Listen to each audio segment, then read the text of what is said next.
कैसे तय करें कि रिटायरमेंट कॉर्पस हमारा कितना होना चाहिए? जिस भी एज पे हम रिटायरमेंट लेना चाहते हैं, रिटायरमेंट कॉर्पस बनाने के लिए हमारी चेकलिस्ट क्या होनी चाहिए? इस वीडियो में डिटेल में डिस्कस करूंगा, सो अंत तक बने रहिएगा वीडियो में। वीडियो को लाइक कर दीजिएगा, चैनल को सब्सक्राइब कर दीजिएगा और अपने जानने वालों के साथ भी इसको ज़रूर शेयर करें ताकि वो भी सीख सकें और वक्त रहते अपने रिटायरमेंट को अच्छा कर सकें। Hi, I am Viplav Majumdar. I am founder of plan your world training academy private limited. Website हमारी है planyourworld.com। 17 सालों के एक्सपीरियंस के साथ मैंने आपके लिए तैयार किया है मिनी। आप इसमें सीखते हैं कि आप किस तरह से अपने पैसे को मैनेज करेंगे, आप किस तरीके से अपने गलत इन्वेस्टमेंट्स को हटाएंगे, क्योंकि 99% लोगों को ये पता ही नहीं है कि वो गलत इन्वेस्टमेंट में हर महीने अपनी सेविंग्स को इन्वेस्ट कर रहे हैं और कौन से तरीके हैं जिससे आपको ये चेक करना चाहिए। और आप अपनी रिटायरमेंट प्लानिंग, अपनी फाइनेंशियल फ्रीडम, अर्ली रिटायरमेंट किस तरह से प्लान कर सकते हैं, different sources of income India में क्या हैं, ये सब कवर करते हैं हम 6 से 7 घंटे में, जिसमें आप और हम मिल के मेहनत करते हैं आपके ऊपर, आपके फ्यूचर के लिए। Links are in the description. Checklist की अगर मैं बात करूं इस वीडियो में, तो हमारा रिटायरमेंट के लिए हम लोग क्या क्या करेंगे। सो सबसे पहला पॉइंट ये आ जाता है कि आपकी करंट एज क्या है, आप आज कितनी उम्र में हैं। So current age. Then point number 2 आपके लिए आ जाता है कि आप किस एज में रिटायरमेंट लेना चाहते हैं।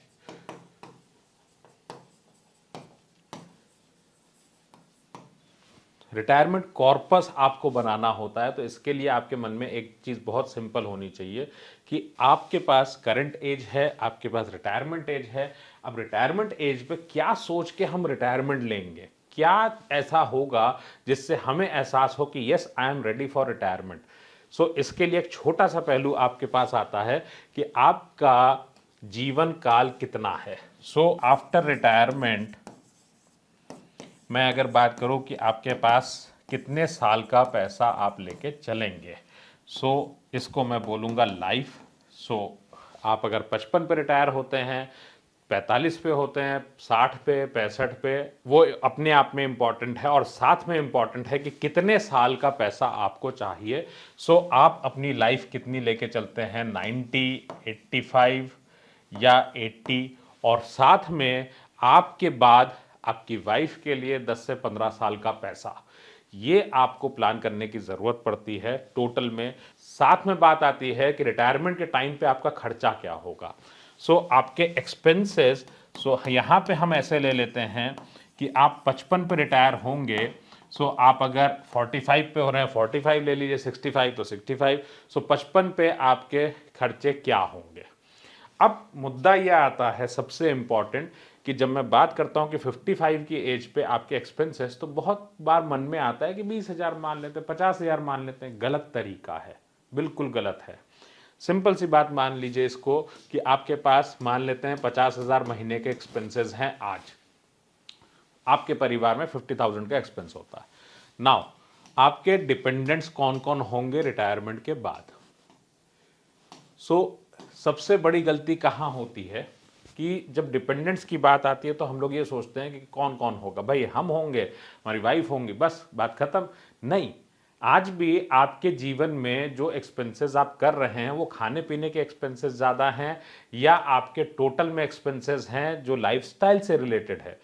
अगर इन खर्चों को आप देखिए तो बच्चों की एजुकेशन की कॉस्ट जो है वो रिप्लेस हो जाएगी आपकी दवा के साथ में। दूसरा, आपका खर्चा कब ज़्यादा होता है, वीकडेज में या हॉलीडेज में। रिटायरमेंट के बाद every day is holiday. Second point, आप एक पैसे के आदी हैं हर महीने खर्च करने के, क्या वो अपने आप अचानक कम हो जाता है खर्चा? नहीं कम होने वाला है, आपके खर्चे वैसे ही बने रहते हैं क्योंकि जो खर्चा हम कम करते हैं वो रिप्लेस हो जाता है। अगर 54 की एज तक मैं बहुत अच्छे से शान से जी रहा हूं, क्या 55 पे एकदम से कॉम्प्रोमाइज कर लेंगे? नहीं होता। इसलिए आपको सिंपली क्या करना चाहिए कि मान लिया आपकी एज 40 है और 40 से 55, तो ये 15 सालों में एट द रेट ऑफ 7% अगर इन्फ्लेशन को मैं लेता हूं ओवरऑल, क्योंकि हम मिडिल क्लास में हमारे यहाँ पे लाइफस्टाइल भी बढ़ती रहती है। 7% के साथ में अगर जोड़ता हूं तो 50,000 का कितना एक्सपेंस होगा। मोटा मोटा कैलकुलेशन अगर करें यहाँ पे बिना कैलकुलेटर के, तो 10 साल में डबल हो जाता है खर्चा, तो 1 लाख मान लिया। और उसके बाद अगर मैं जाऊं इस पे 15 साल में, तो लगभग आपके खर्चे हो जाते हैं 1.45 मान लीजिए, या 1.5 लाख रुपीस मंथली। अब आपकी रिक्वायरमेंट क्या है, कॉर्पस आखिर कैसे डिसाइड करेंगे?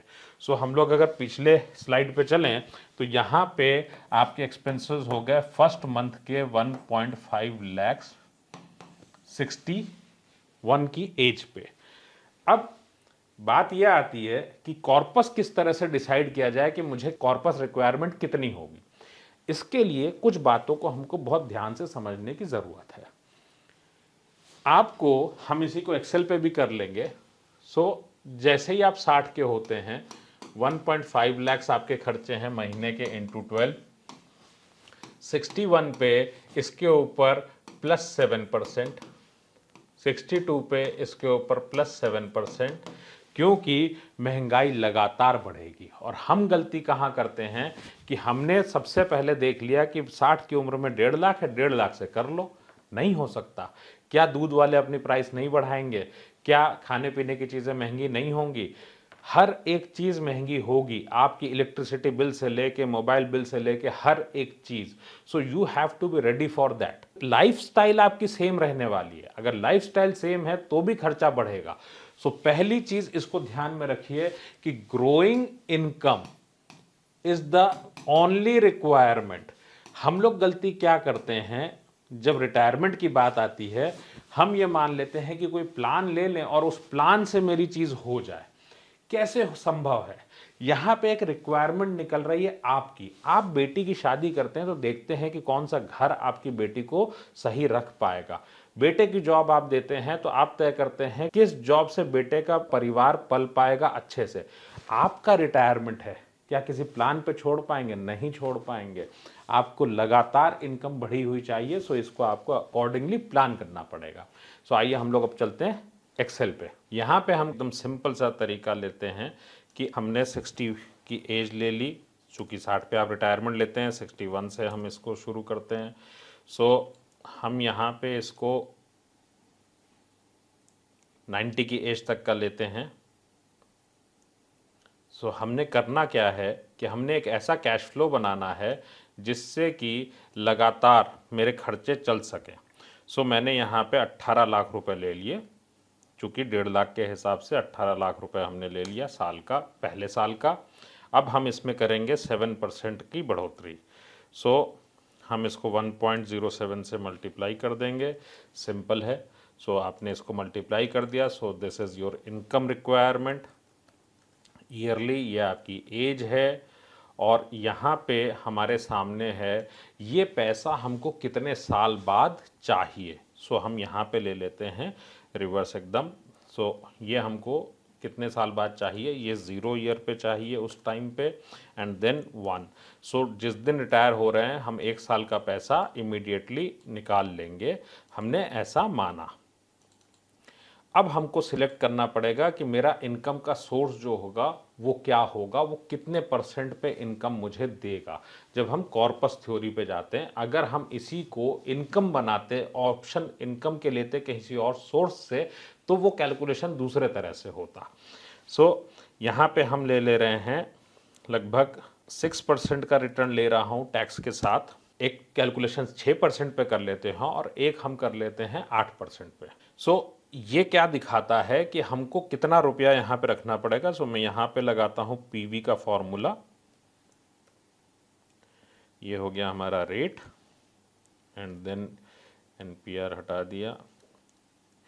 NPR is this PMT minus this. So ये हमारे सामने है, मैंने इसको पूरे में सेम फार्मूले को कैलकुलेट कर दिया और ये हमारे सामने आ गया इसका sum. This is so simple friends, but एक छोटा सा पहलू है। अगर आप देखें तो दिस कम्स टू 6.44 करोड़, ये 6.44 करोड़ है। अब मैं इसको 8% पे अगर सेम फार्मूले को यूज़ करता हूँ तो कैसे आता है वो भी आप देख लीजिए। सो यहाँ पे अगेन हम सेम चीज़ लेंगे, रेट हमने 8% का लिया है एनुअल, देन हमारे पास में एनपीआर है दिस, देन पीएमटी एफवी है ये। So we have taken this, now ये आ गया और हमने सेम फॉर्मूला यहाँ पे कॉपी कर दिया।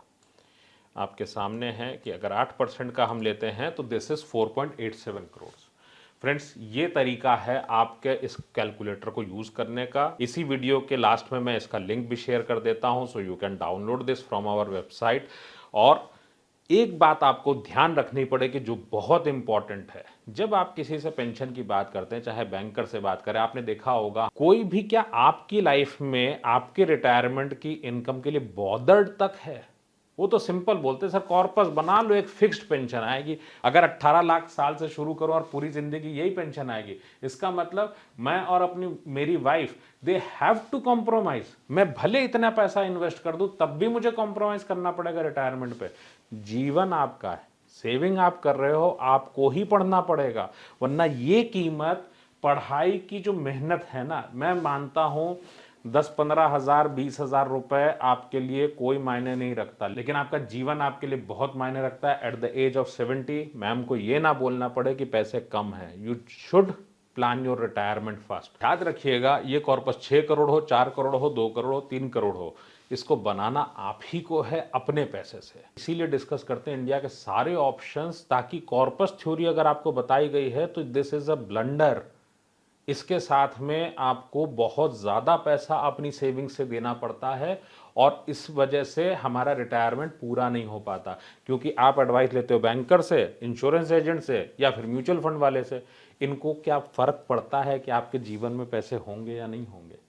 ये फ़र्क सिर्फ आपको पड़ता है। अगर आपको अपना रिटायरमेंट प्लानिंग खुद करनी है, जिम्मेदारी के साथ में सेविंग आप कर रहे हो, उससे वाकई रिटायरमेंट की इनकम चाहिए, तो जानिए कि इंडिया के सारे ऑप्शंस क्या हैं, कौन कौन सी स्ट्रैटेजीज से क्या फ़र्क पड़ता है रिटायरमेंट का, और 5 से 7 साल में आप कैसे रिटायर हो सकते हैं। So links are in the description. इस वीडियो को ज़्यादा से ज़्यादा लोगों को शेयर करिए, ताकि आपके जानने वाले, आपके चाहने वाले भी अपनी लाइफ को वक्त रहते सही कर सकें। Start learning now.